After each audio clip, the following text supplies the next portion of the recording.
thought it'd be a fun meme. I'm gonna be like personally re-reviewing Scholomance. I reviewed the cards on stream, and I feel like stream is not a great format for reviewing cards when you're a small audience because nobody gives a shit about your opinion necessarily, and like whatever. But it's still fun for me to review the cards. So hi, I am Future Nanel. That is Past Nanel. He's gonna do most of the talking. Hopefully, this is like this review went for almost 4 hours. This is a Scholomance Academy card review that I did before the cards were released, and now we have a new expansion like 3 weeks away. So I think now is probably a good time. I don't think we're going to be getting any major balance changes between now and the new meta, and if we do, I can't imagine it will shake it up that much to the point where like anything that I say now is going to be horribly incorrect by the time. You know, it basically, like, we've had enough time to know whether or not these cards are any good or not, and we're going to be here a while. So let's just start with, let's just go. We'll let Past Nanel talk. I'll stop him if I need to, but I feel like I won't need to. I was definitely wrong about some cards, for sure. But some of them I feel like I got pretty correct. I don't know, I haven't seen this in a long time, so we'll see. Here we go. For example, when we're going to come up again, we're doing Demon Hunter first. We're going to go through the classes in alphabetical order and then the neutrals. In regards to Demon Hunter, we have Demon Hunter Warlock cards and Demon Hunter cards that interact with both classes. I'm going to be reviewing the cards individually as if they were only a part of the one class. So ignoring the second half, because we're going to review every card anyway. Which is a better way to do it. We'll eventually get to those cards for the other half that they belong to. It was a better way to do it, for sure. Like some classes, yeah, I think some dual class cards ended up being extremely good in one class. A Druid and Hunters, for example, were way better in Druid than they were in Hunter. And same with Mage. Like Mages, some of Mage's dual class cards were better in Mage than in Shaman by quite a lot. So it was better to do it this way for sure. Because otherwise you would have skewed ratings where, like, yeah, this card is really great in Druid, but in Hunter it's also good, so I'll give it a middle, like, ground. No. As a Druid card, this is really good, and then as a Hunter card, it's not. Ace Hunter Crane is, like, the second card here, which will be an example. So I'm going to be reviewing it as if it was only a Demon Hunter card, and we're going to talk about the Hunter aspect of that card when we get to the Hunter cards, if that makes sense. There's 135 cards in this expansion total.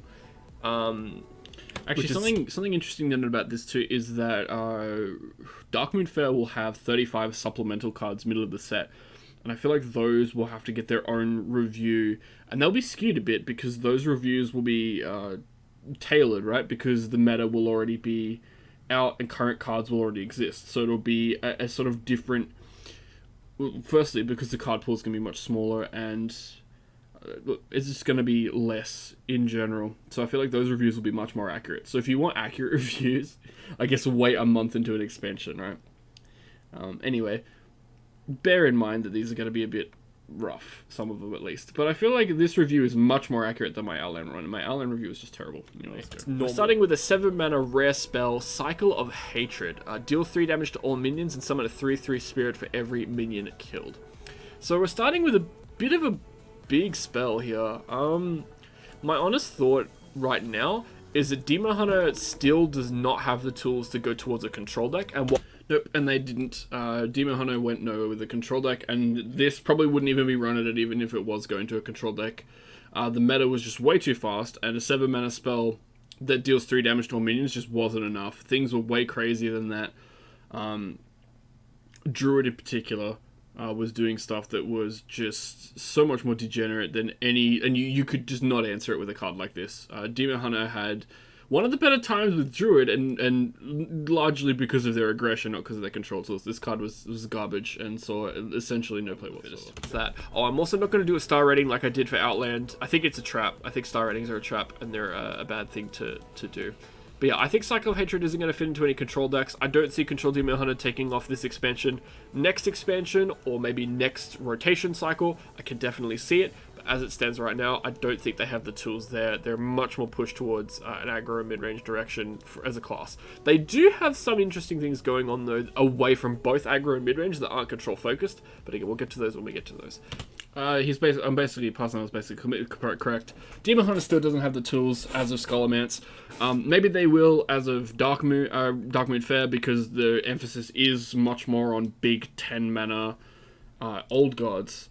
so maybe more slower stuff will be printed, but who knows, if any aggro strategy out there is efficient, it will be the best deck, probably, because aggro is preferred by most players because it climbs the fastest.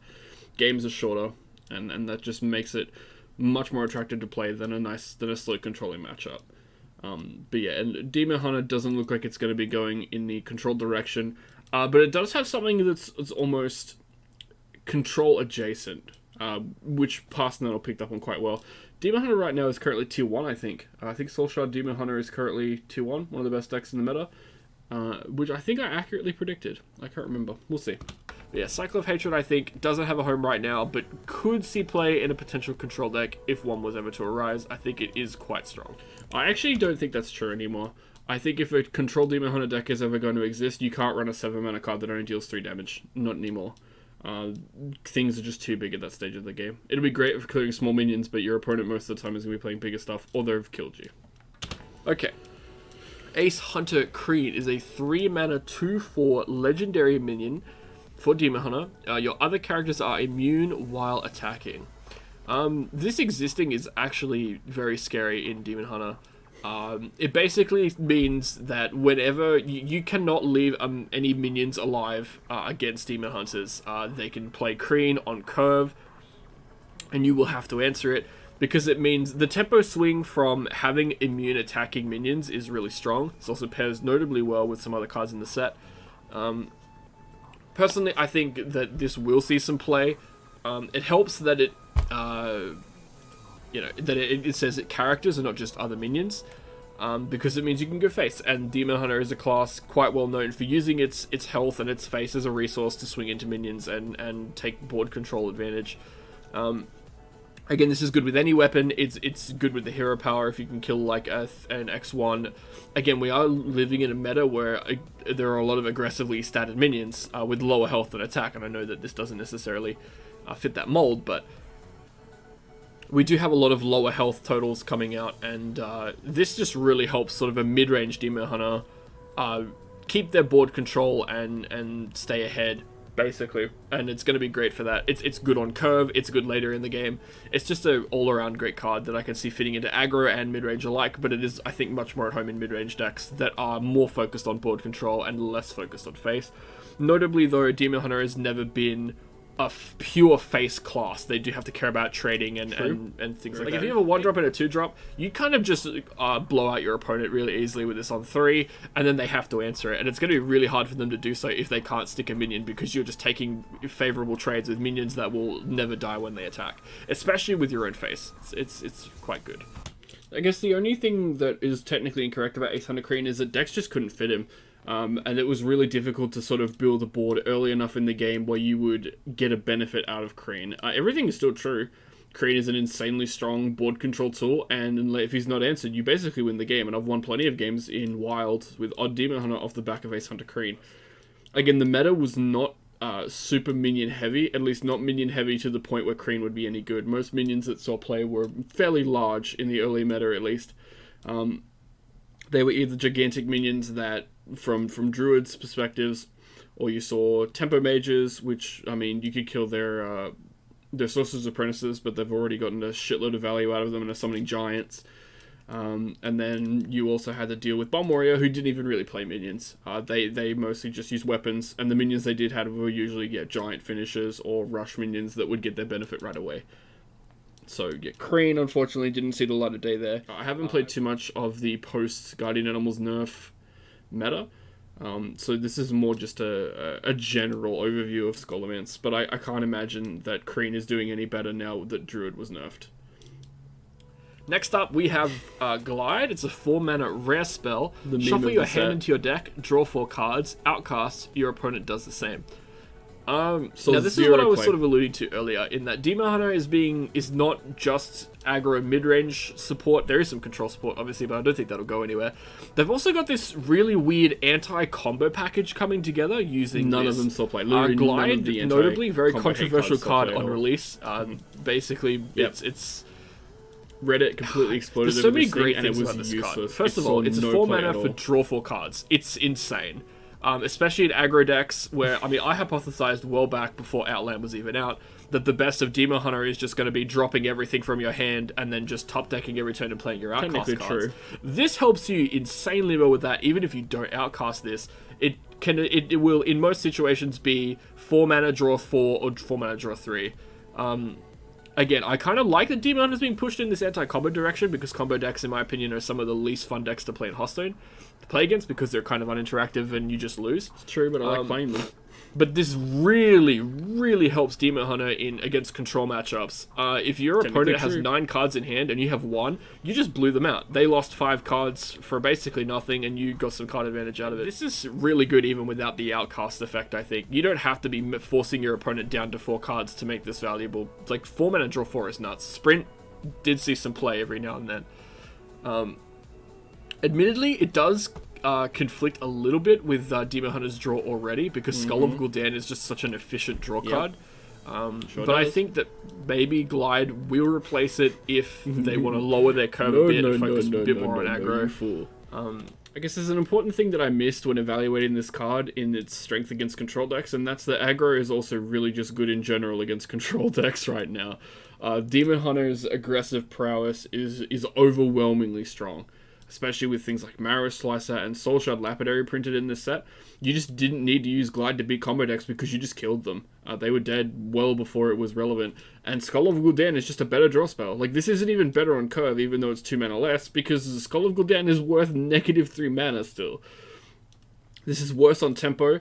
It hurts your draw, because shuffling a hand into your deck actually will matter some of the time, especially considering that Demon Hunter did hold their cards for quite a bit.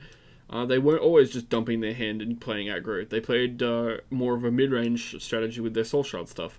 And Glide was just completely useless with that. So you ended up just running a Skull instead, which was a lot better. You could draw it more. It was easier to get from your Polkelts, which most decks ran. And Glide just hurt way too much to use. It was too slow. And everybody lost their shit. Like, this was going to be the most busted card in the history of Hearthstone, and control decks were going to disappear. Control decks kind of did disappear quite a bit, but only because Druid beat most of them, Warrior beat most of them, and Demon Hunter beat most of them. Like, everything beat you as a control deck in this meta. And it had nothing to do with the combo hate disruption tools that Demon Hunter got in this expansion at all. It's such a great disruption card. There are a lot of It is a great disruption card, and it is really, like, I see where the hype came from for Glide, because a effect like that had never been printed, and on paper it seemed absolutely ballistic. Okay, next is Philosophy. It's a 1 mana epic spell. Copy the lowest demon. Just weakens cost one maker demon and combo in your spell. hand, That and was all this Outcast card was gives printed both for. +1/+1.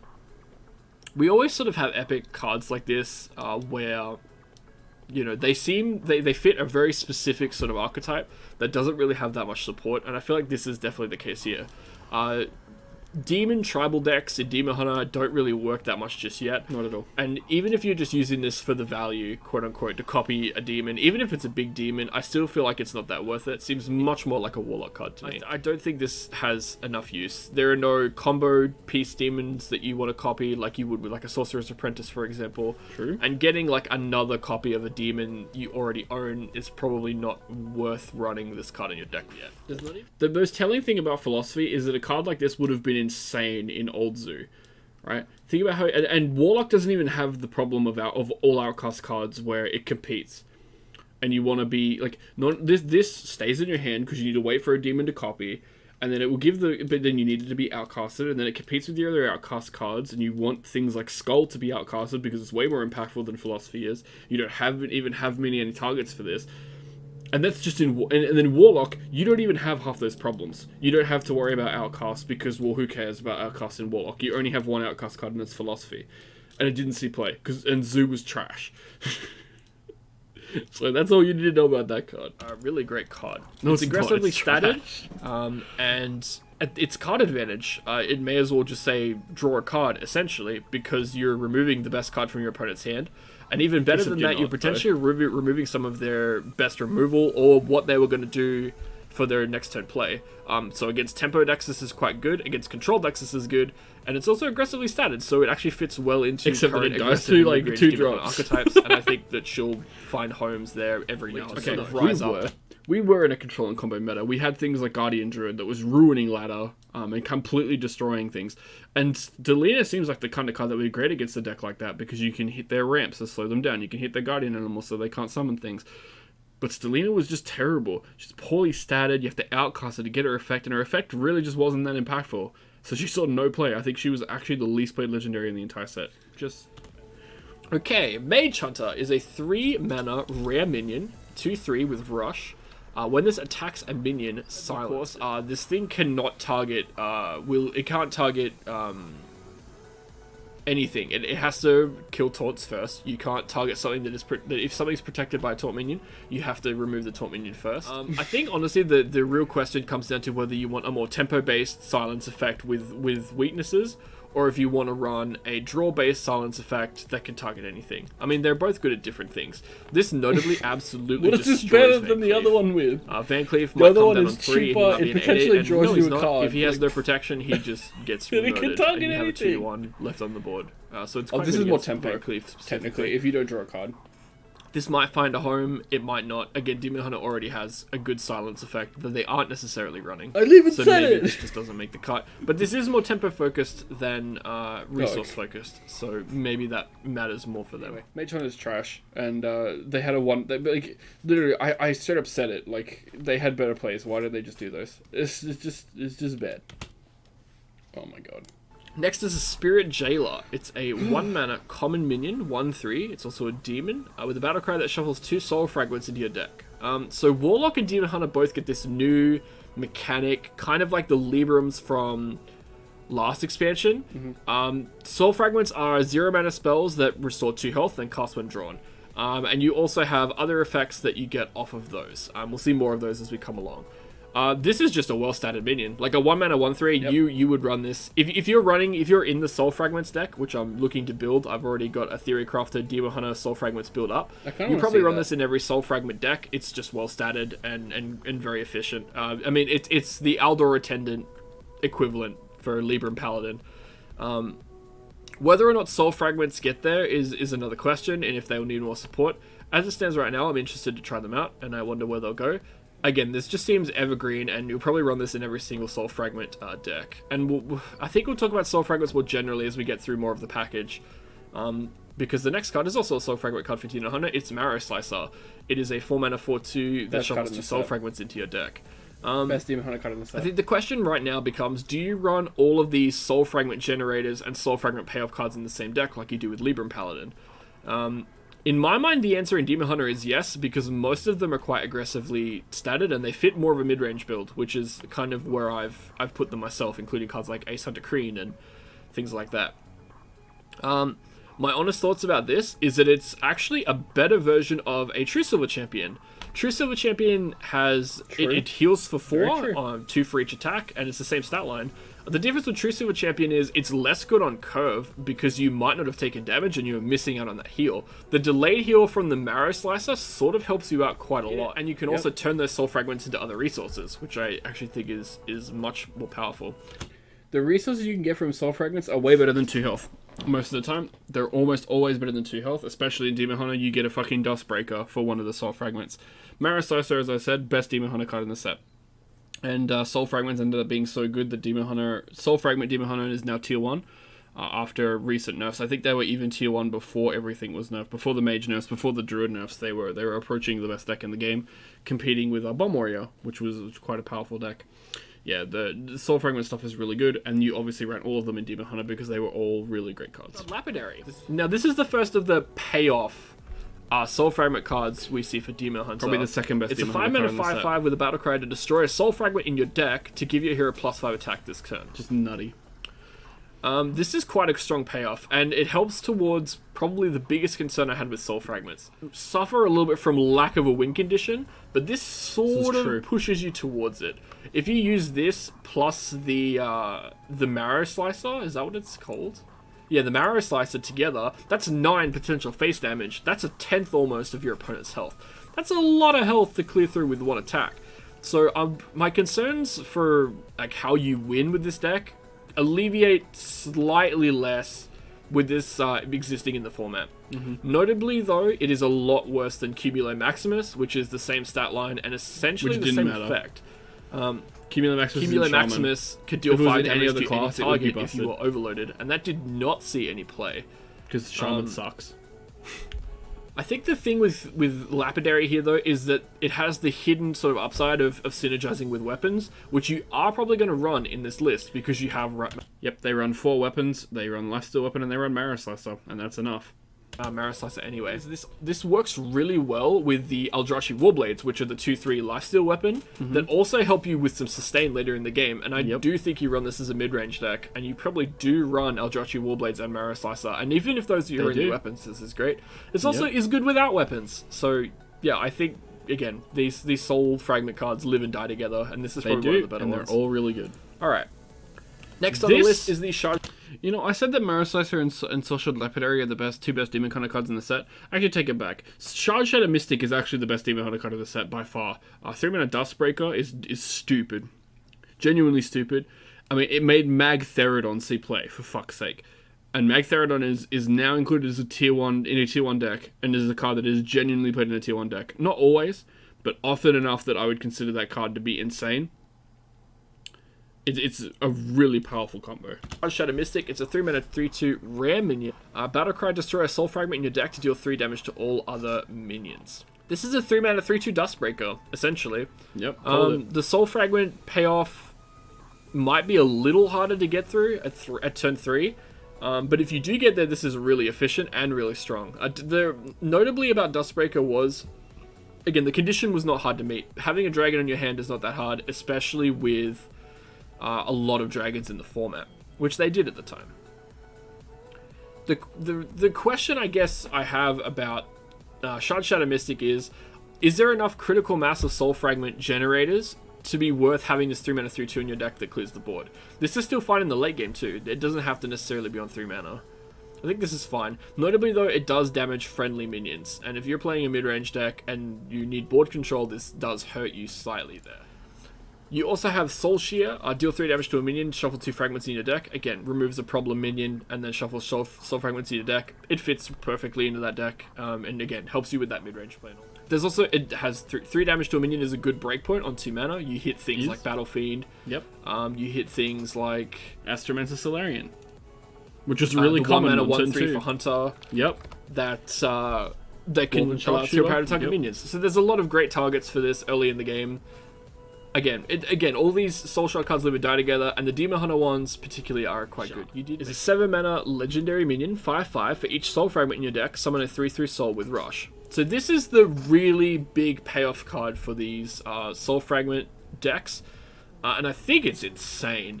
If you have 2 Soul Fragments left in your deck, this is a 7-mana 11/11, 6 of which is fast stats. If this doesn't get cleared the board, you probably just win the game. That's usually what happens. This is like a huge win condition payoff. This is your huge sort of game-ending play, and I kind of like it like that. It reminds me a lot of Dragoncaller Alana, where there were games where you would slam Alana on the board on turn 9 in Big Smell Mage, and you would just win the game because of it. Admittedly, you had things like Jaina in that deck to win as well, but there would be times where you would just play Alana at the right time, and it would just win you the game. And Militia, I think, is actually better than that because the minions are slightly more annoying to remove. 3 health is difficult to remove in this meta because we don't have that much board clear at 3 health, except for things like the Warlock Dragon that deals 3 damage to minions, and Hellfire, of Warlock course. did not see play. And she really brings it all together. She really does. Militia is such a great payoff. And she's really annoying to deal with. I basically nailed it. There are some matchups where if you just play Militia with enough Soul Fragments, you win the game because your opponent can't handle it.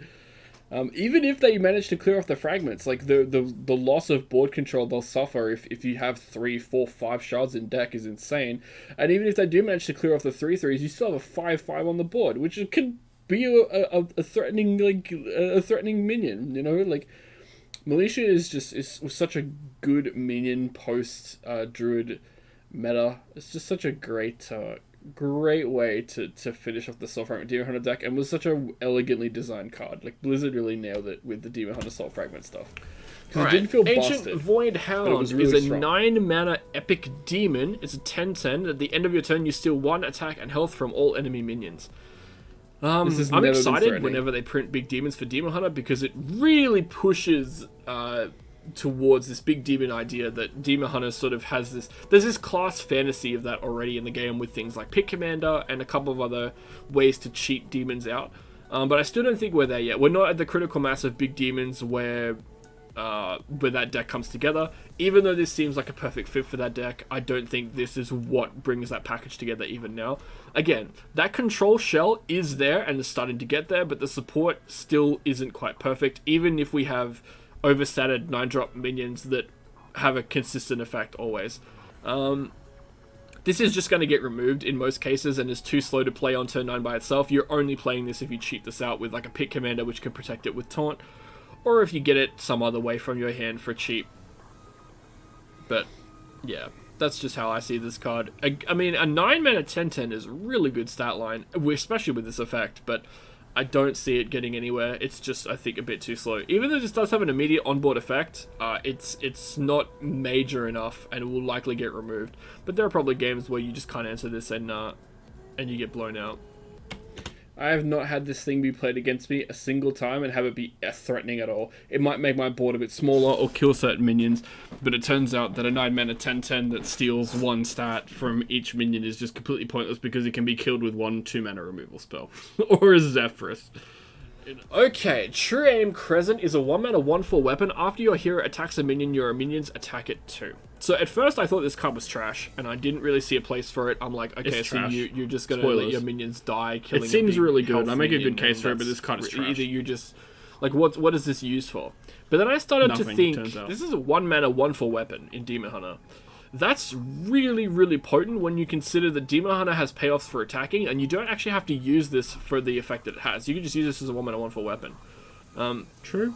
It means that you don't have to necessarily run Umberwing, even though it's a great weapon. Is there a 2-mana card in Demon Hunter that gets paid off for attacking? I can't remember. Still though, a 1-mana 1/4 weapon is good. And then I started to also think about the implications of this effect. I thought this effect was terrible, but then I realized things like, you can attack face with your minions using this card, and then you can also make trades by using this card's effect. You can go face with your big minion, and then you can use your weapon to attack your opponent's minion, and then your minion will kill their minion most of the time. And this also becomes extremely insane with Ace Hunter Kreen. True. Especially if Kreen attacks last, because then Kreen won't get damaged and everything else just kills the enemy, your opponent's minion for free. Though notably it does sort of compete with Underbowing a little bit. 1 and 2 mana doesn't matter too much in that class, especially since Demon Hunter already has a lot of great 1-drops. The thing I guess to note about True and Crescent is that Umberwing stops seeing play, because aggro Demon Hunter stops seeing play. Like, this did find a home, and it did see some use in Hunter. Some Hunter decks ran True Aim Crescent as a way to control the board, because Highlander Hunter kind of struggled at that. And True Aim Crescent was sort of a great way for them to do that for exactly the reasons I said, because they could go face and then trade later. But it saw no use in Demon Hunter, because Demon Hunter wasn't focused about dealing damage or attacking a lot with their hero. They tended to just win in other ways, like, Soul Shard Lapidaries and Marrow Slicers, which was more than enough damage. And they didn't need a 1-mana 1/4 weapon that also allowed their minions to trade and go face. Okay, Demon Companion. It's a 1-mana rare spell. It summons a random Demon Companion. On turn 1, this is a pretty good play. I mean, a 1-mana 2/2 with Taunt is just a better version of a card we already have. And doing 2 damage to face on turn 1 is quite good. Hitting the Leok equivalent is going to suck a lot, like it always does, because hitting Leok is just unfortunate. A 1-mana 1/2 is just not that effective, even if it is making your other minions better, because probably you're not going to have other minions on the board on that turn. It's true. Definitely a little ineffective, but being able to do 2 damage on turn 1 is quite powerful. I do think this will slot into maybe aggro and some mid-range Demon Hunter lists. I like it there. It's just an efficient and powerful card. And yeah, I mean, smaller animal companions are quite good. I was technically correct about everything I said there, except that aggro Demon Hunter didn't exist, so they didn't run it. It's really great in odd Demon Hunter. Demon Hunter sucks though. It doesn't see any play because most other aggro decks bully it, and it loses to most control decks in the format. Fell Guardians. Finally a card that is actually trash. It's a 7-mana common garbage spell. Summon 3 1/2 demons with Taunt and cost 1 less whenever a friendly minion dies. The problem with this card is of course its mana cost, but even on top of that, the summoning is not worth it. 3/2/1 demons is It's expensive. 3/6 1/2 stats, demons are which isn't pathetic. too bad. You probably Even want if you get pay the like 0, 4 mana for that, pathetic. maybe. The problem This is is a that we're pathetic in a meta card. game where 2 health is really easy to remove, especially Really with a lot of cards easy. printed in this set, and cards that currently exist, like Breath of the Infinite, Consecration is seeing play. Again, just a lot of minions Any to deal 1 minion. damage. We're also getting new cards that can easily remove these. So 7 mana is not great for this effect. Again, you'd probably be willing to pay like 3 or 4 mana for this.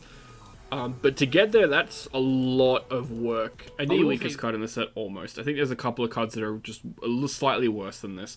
I wouldn't even play this for 0 mana because it means you're including it in your deck more than likely, and that's just not worth it.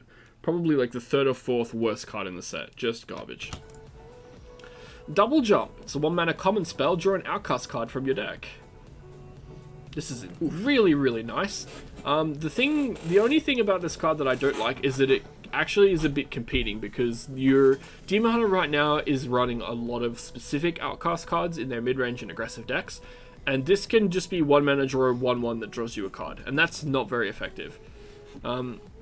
I love tutor effects though, and if you're building your deck around specific Outcast cards like Skull of Gul'dan, like Star Student Selena, I can't remember her name, like Glide, you can pretty easily slot this in, and I think that you can cut some of the weaker Outcast cards to run Double Jump if you want, especially in more mid-rangey builds. I really love the strength of this card. I think it fits really well in the Soul Shard decks, because they don't want to run too many of the cheaper or not so effective Outcast cards. They're probably just going to run things like Skull of Gul'dan and maybe Eye-Beams, but I still think Eye-Beam is a pretty good draw for this. The great thing about this tutor effect is that it tutors it to draw it so it's always on the right side of your hand, which means that the Outcast card you draw from this effect will always be able to be outcasted if you play it that turn, which is quite strong. That means that at 7 mana you can potentially get a Skull of Gul'dan out of it, and honestly paying 7 mana for Skull of Gul'dan is still a really good rate, so I think it will see play a lot. I mean, tutor effects are always great. I guess the only thing I missed about Double Jump is that Polkelt exists, right? Soul Shard Demon Hunter decks just ran Polkelt instead, because the only Outcast cards they really ran were Skull of Gul'dans, and Polkelt would shuffle your deck in such a way that so you would draw your Militia, you would draw your Skull of Gul'dan right after that, and then you knew what your Skulls would be drawing because of how the deck was reshuffled. It also put all your Fragments to the bottom, so you knew you wouldn't draw them off your Skull, and it meant that your Militia would always be summoning several minions. I still think Double Jump has a potential chance in a future meta, if Polkelt is not as useful, and there are some Outcast cards you want to get. But Polkelt just ended up being better for basically the same reason, to set up the tutor for certain cards. Polkelt. Next up is Blood Herald. It's a 5 mana 1/1 common. Whenever a friendly minion dies with this in your hand, gain +1/+1. Haha, it's a 5 mana 1/1. This is really, really horrible. Probably the weakest card in the set, actually. I'm going to call it. This is the worst card in the set by far. There's just so many problems with this card. It's weak at baseline. You have to draw it at the right time. You have to draw it early. It has to sit in your hand to get buffs. You have to have minions die, and it has to be friendly minions.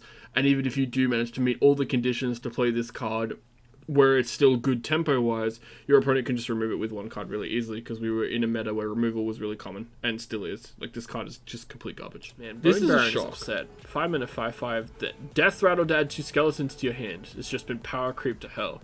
And I still don't think this card is that good. It's not. It didn't see any play. A lot of stats. It's a 4 mana 7/6, which as we know, 4 mana 7/7s are pretty good. But they're split across 3 bodies. And I don't know. How much impact do you think this will have on turn 4? We're living in an age where people can do way crazier things on turn 4 than play a 7/6. Yeah, like play Guardian Animals. There's also, it could just be removed. Like, I don't know. This might just be insane in Demon Hunter. It might just be running aggro decks as like a big finisher, but it competes with your other Outcast cards, and I don't know. I feel like I'm underrating this card a bit, actually. No, you're really not. Because at first glance, it seems it really strong. But it's also not fast. It's quite slow, has no other keywords. And again, like, it dies to a lot of stuff. So from almost all perspectives, a 4 mana 5/4 that summons 2 1/1s should be nuts, right? Like, that sounds really strong. But good on me for not taking the bait and just seeing the stats and thinking it's insane. It saw no play whatsoever. Just wasn't any good. Decks didn't need Random that. 2-cost and 3-cost This beast is into your embarrassing. hand. This is really cute. This review is going to be embarrassing. I know I completely underrated basically every Druid card, except maybe Speaker Gidra. I basically gave all of these cards complete shit. I think I gave some hope to Survival of the Fittest, but yeah, I just didn't see Guardian Animals Druid being the deck that it was with Kael'thas and Survival and the 5-cost beast. I just didn't think they had it because I thought Thresher was trash. So there's just so many things I didn't see lining up together for Druid, even though a lot of people were saying it was awesome. So there you go. It's good value, and we're in a metagame where spells are going to matter more than ever, especially cheap spells because of spell burst effects. Changing? I think this is pretty good, right? Like you're getting 2 free minions. You're getting 2 minions for 1 mana. It also curves really well, so you can play this on turn 1, you play the 2-cost beast on turn 2, you play the 3-cost beast on turn 3. I think it's really nice. It probably fits into mid-range decks. Maybe it runs in Beast Druid, if that ever becomes a thing. I'm not sure. This also might just work in the current versions of Spell Druid, because it's a cheap spell. But maybe not, because they don't want to clog their hand too much with 2 and 3-cost beasts, even though they use a lot of them. So the thing I kind of missed the mark on with Partner Assignment is that we knew how garbage most 3-cost beasts were, and most 2-cost beasts are not any better than that. You just can't run that in your deck. Like what are you cutting for it? And even at the time, Spell Druids were not that common. Like it was one of the forms of Spell Druid instead that was seeing play, but I mean, it just wasn't seeing play. You know what I mean? There was kind of a weird spot, because Druid suffered heavy nerfs in Outland, after being really strong with Spell Druid. They basically dropped off quite a bit after Fungal Fortunes got nerfed, so it was kind of hard to know which direction they were going this expansion, even though some of the stuff seemed really pushed. It just wasn't really clear to me, at least. Some people picked up straight away that Guardian Animals was going to be insane, but I was more focused on like a Spell Druid or a more mid-range Guardian Animals that actually ran small minions, so that didn't even think about using Guardian Animals. Next up is the Gibberling. It's a 1-mana 1/1 with Spellburst. Summon a Gibberling. It's a lot like Feral Gibberer, but it's a lot easier to activate because each spell you cast will summon another Gibberling, because the Spellburst will reset on the fresh copy of them, which is really cool. So I'm not sure. I think this card is really cute, and I love the flavor of it, and I love the reference to Feral Gibberer, but I don't think this is strong enough to see constructed play. I am incredibly wrong, and this card actually sees a lot of play in the more powerful format in Wild. Gibberling is one of the cards that is almost a backbone of Token Druid right now, which has an almost like 80% win rate in Wild. It's fucking absurd. And I'm sure that Gibberling high rolls contribute to that quite a lot, because Coin and Embiggen and Power of the Wild and Mark of the Lotus and all of these crazy strong buff spells just make it so easy to get a board full of 2/2s on turn 1 and turn 2 that you just overwhelm your opponent and kill them on turn 3 with Savage Roll. Like it's actually so common that it's ridiculous. And Gibberling is for sure part of that, and probably one of the strongest cards in the set, actually. It's such a potent beast. Next up is Twilight Runner. It's a 5-mana 5/4 with Stealth, and whenever this attacks, it draws 2 cards. This is like really pushed. A Stealth minion that can draw 2 cards with like a decent aggressive stat line. That's really insane. Yeah, it is. But like, do you run this? Like, is Beast Druid gonna become a thing? It might do, because we have a lot of really strong cards like this. Druid, notably, this is like a way to have card draw in a minion-based aggressive deck. It's not even really that bad to run, like at a baseline, and you're probably guaranteed to get the attack trigger, because this thing has stealth and is really hard to remove. This is like really efficient. I don't know though.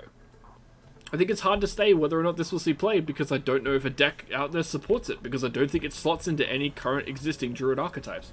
Like, you can't just slide this into Spell Druid. You can't really slide this into Quest Druid. My current inclination is that maybe, because this is such an efficient card.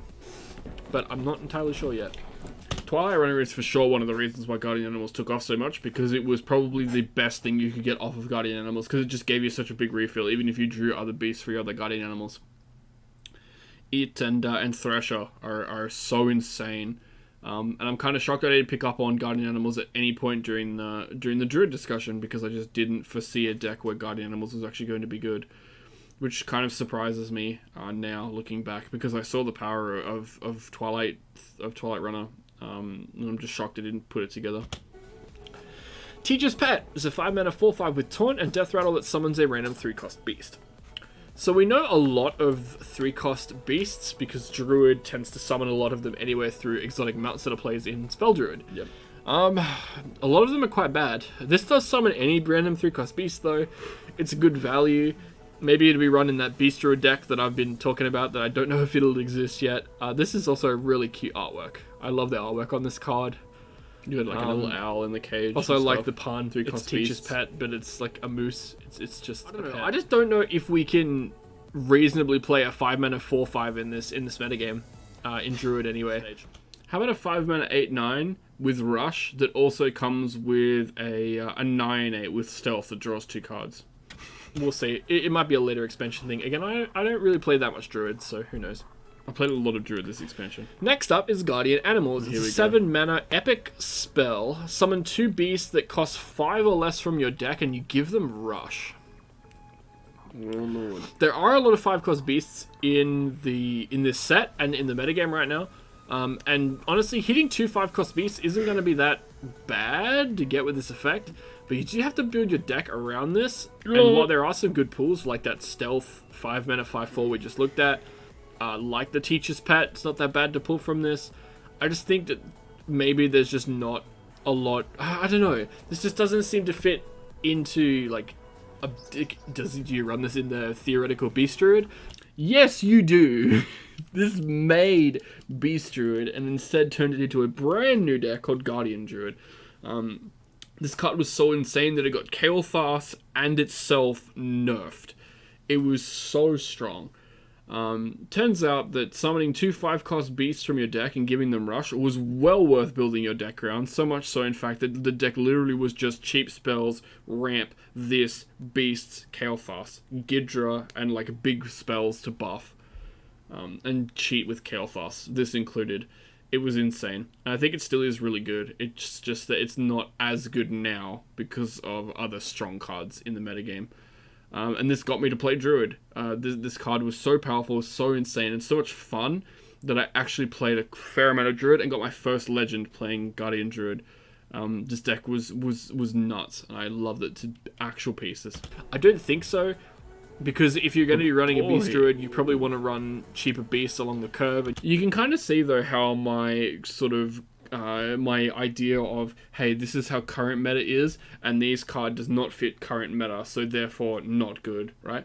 I had my brain was so closed off to the idea of, hey, this makes a whole deck by itself, which is usually reasonable, right? Usually a card doesn't just come along and completely take over a class as archetype. But that's kind of what happened in this meta. You either had Guardian Druid, or you had Guardian Druid, you had Soulshot Demon Hunter, and the support for Pure Paladin came in this expansion and turned Pure Paladin into an insane deck. Even though Pure Paladin was fringe tier 3 like the expansion before, or actually getting a lot better because of nerfs and whatnot. Tempo Mage was made into an insane deck this expansion because of things like Cram Session and whatnot.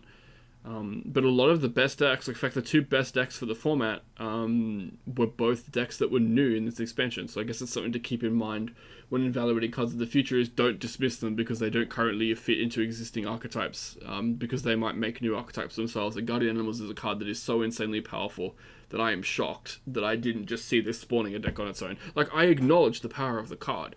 It just didn't occur to me that, wait, maybe it is worth to build your entire deck around this card and actually do a Guardian Animals Druid.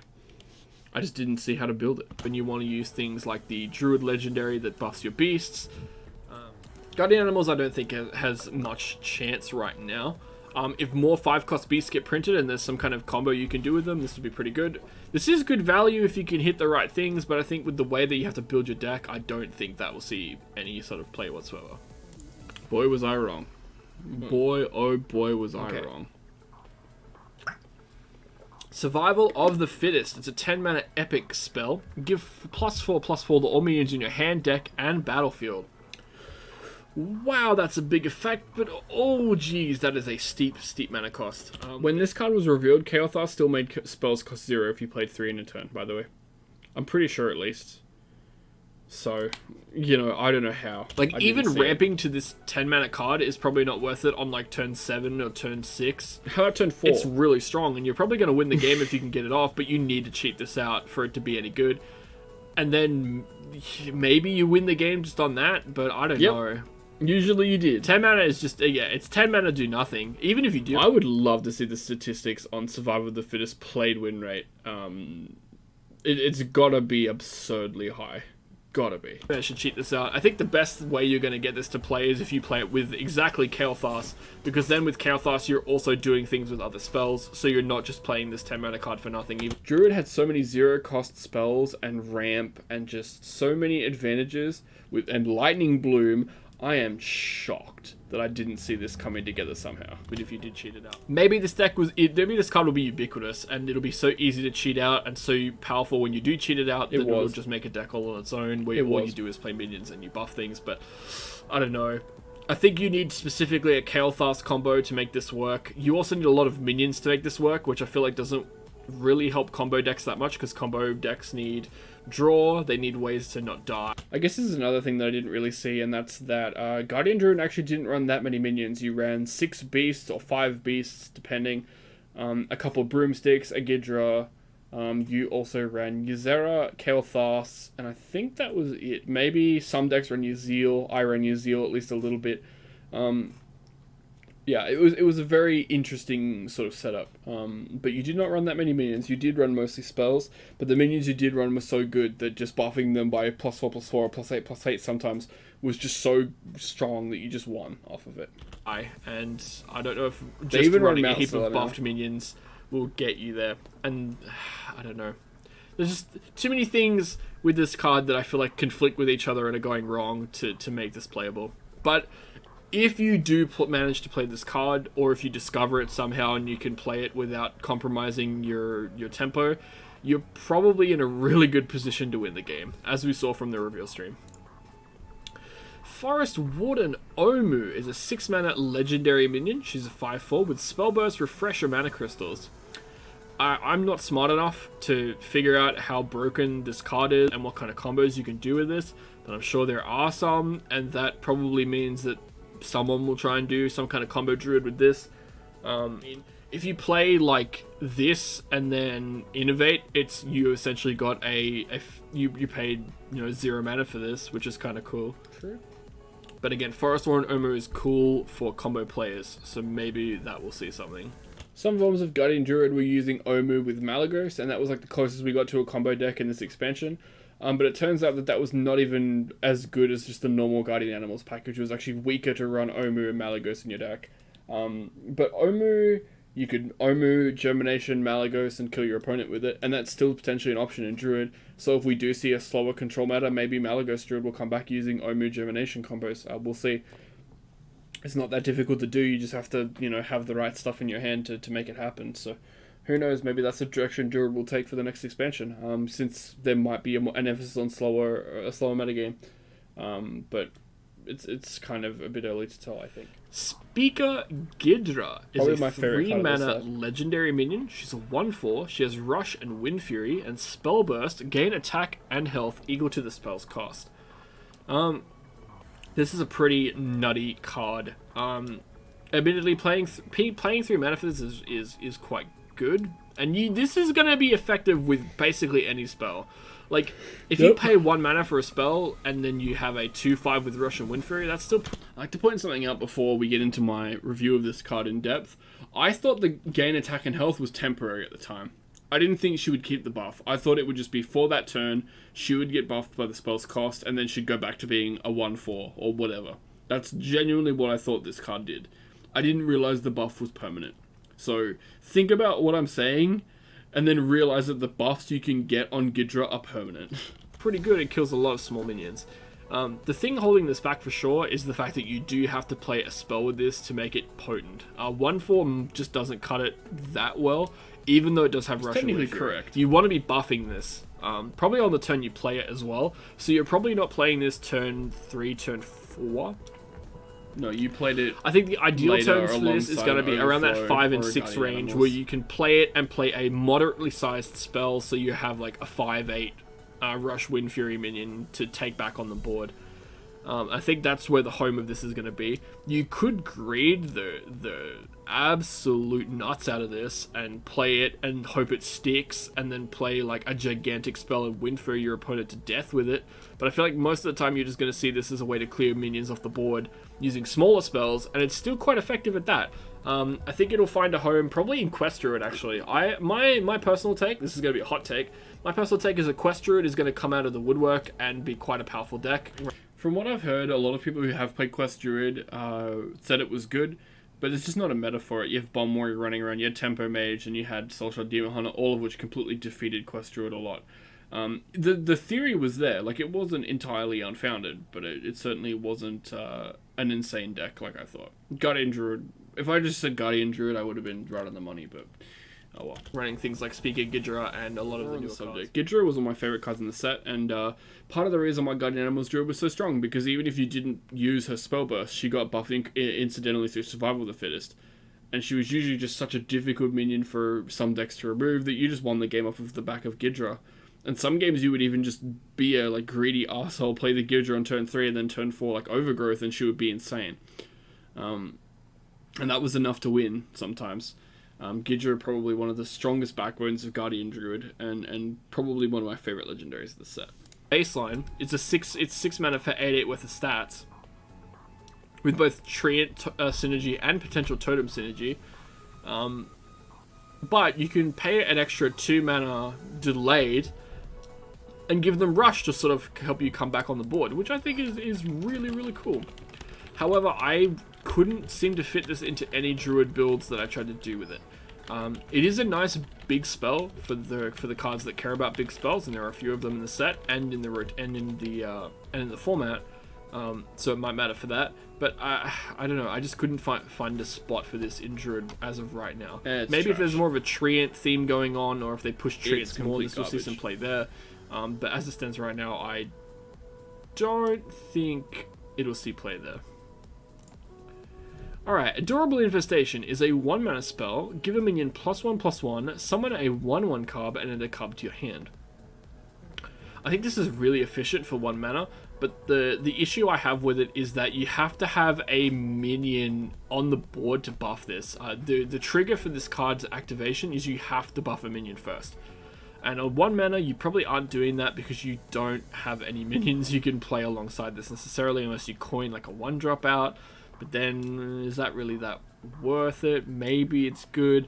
Again, like the later into the game this is, the worse this is going to be, but also it's hard to play in the early game as well. Maybe this is like a good 2 mana play if you have something on turn 1, because then you summon a 1/1, and you can also play the 1/1 cub you get in your hand, because I'm pretty sure the cub's a 1/1, right? Yeah, the cub is a 1/1.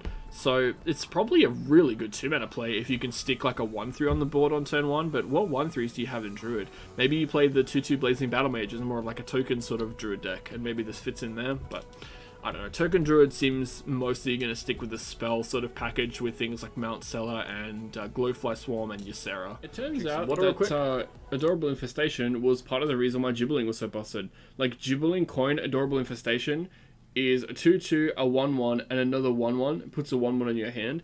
That's almost enough to make some players concede in the wild format right now. It's just a 1/1 with a buff on it with 2 extra 1/1s. Like, that's enough.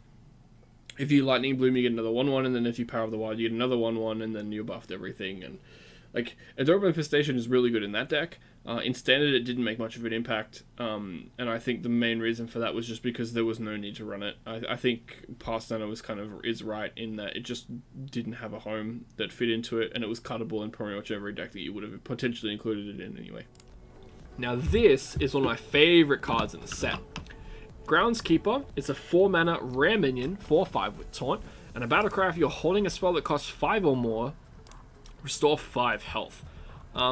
This actually fits really well with current Quest Druid builds because they do run big spells. This is just a Chill and Yeti with taunt also at a baseline, which is a really nice stat line to have.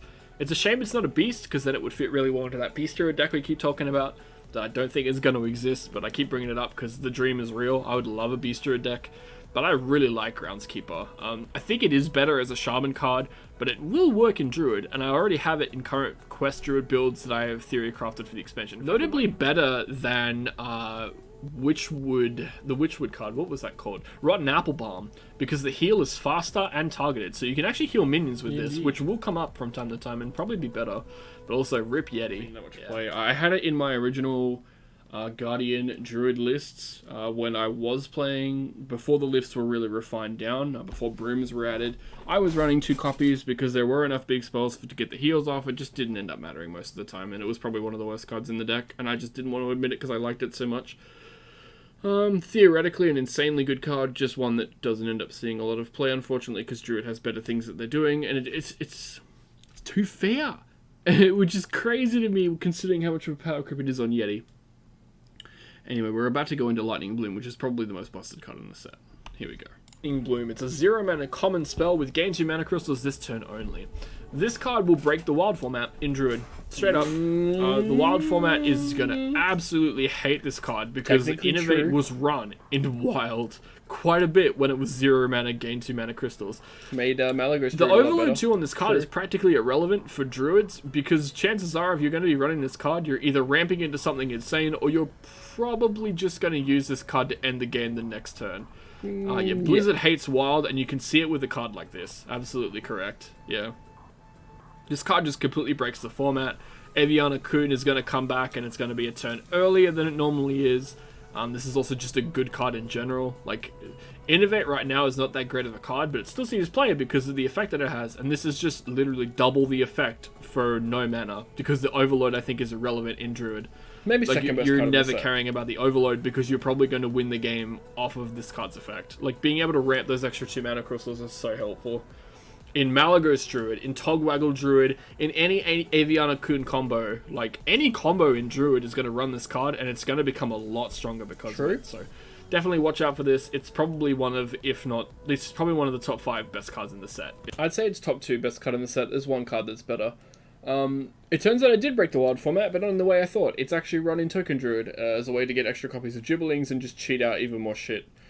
But the real reason Token Druid is busted is because of the number 1 card in Scholomance, which is neutral, which we'll probably get to like another time. Not right now though. Studies. It's a 1 mana spell. There is a Studies. I mean, I was literally completely correct basically about Lightning Bloom. I just didn't realize that Token Druid was going to be as insane as it was in Wild. But no, the card was insane. Like, obviously insane. It's not hard to predict a card like that being busted, and I'm shocked it hasn't been nerfed yet. For every class, it's a cycle of studies. Nature Studies is a 1 mana spell that discovers a spell and your next one costs 1 less. So all of the studies are exactly like this, where they discover a specific card type and then the next one of that card type costs 1 less. Primordial Glyph in Mage saw play, and this is the same effect, but it's half the mana and half the discount. But that doesn't really matter that much. Interestingly, though, I don't think it is as good as Glyph because Druid spells aren't as good, maybe. As you can hear the hesitation in my voice. It turns out that Nature Studies is the best of all the studies, followed by Primordial Studies in Mage.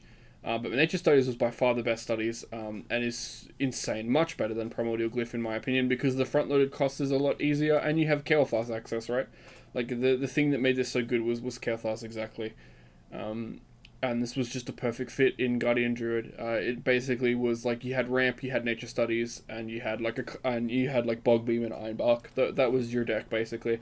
2 copies Bogbeam, 2 copies Nature Studies, 2 copies Ironbark, 2 copies of whatever Ramp you had. Gidra, your beasts, your big spells, your Kael'thas. You know, it was such an easy deck to build. Like in hindsight, but at the time we just had no idea. Spell Druid, like the fact that this thing can discover Overgrowth is what made it insane. Straight up. And will fit 2 copies of that card in easily. It works perfectly with your Mount Sellers. It can discover you, some really great things. I like Savage Roar for lethals or just more cheap spells that you can keep chaining together, because I think this can discover itself. This goes right into Spell Druid and is like a really great fit there. Poorly aged statement there with this can discover itself. It can't anymore. The power of discovering into the Nature Studies and cycling it was actually so good that Blizzard made a discover change to the keyword, where cards that can generate randomly or discover things can no longer discover or generate themselves. Next is Shando Wildclaw. It's a 3-mana legendary minion. It's a 3/3 with choose one. Give beasts in your deck +1/+1 or transform into a copy of a friendly beast. Both of these effects are really good. It's a Prince Keleseth for beasts, for +1 mana and 1/1 stats if you want it to be.